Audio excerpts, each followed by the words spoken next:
Hey, this is Tim from the Marching Roundtable podcast. Thanks so much for listening. Coming up, we have 4 podcasts that we're really proud of and really excited about, and we think they're actually going to be really important. We wanted to make sure that you knew about them, and we highlight them here.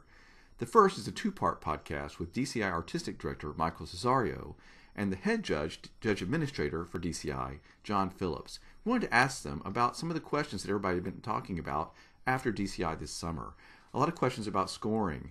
There was a new caption on some of the score sheets called audience engagement. We wanted to know, what was that? How was it judged? How did the judges see it? How were the cores reacting to that caption? And what did it mean? Well, it wasn't the same as entertainment. It wasn't the same as how much applause they got. So what did audience engagement mean? We also wanted to ask them some difficult questions about what does it mean when a core gets the highest score possible in a caption or two? And what does that mean for how the judges are scoring? Some questions about that.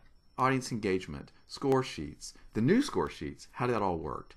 The second podcast is DCI Executive Director Dan Atchison talking about core stability, or specifically core financial stability, because there were some cores like Teal Sound that didn't make it all the way through the summer.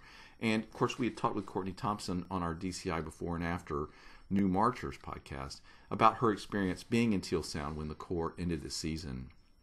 And we wanted to know, what was DCI's responsibility in all that? What can DCI do and what can't DCI do in those really difficult financial situations that cores find themselves in the summer? I think you'll find this really interesting. It was great to hear from the head of DCI himself exactly what his responsibility was and what he could and couldn't have anything to do with in those situations.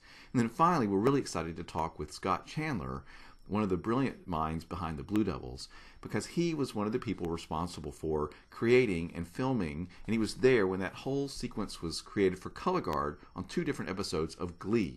So you'll find out exactly from him how that happened, a lot of behind-the-scenes information. All these podcasts we're really excited about, and they're all coming up very soon. So thanks for listening, and I think you want to make sure and check out those podcasts when they happen very soon on the Marching Roundtable.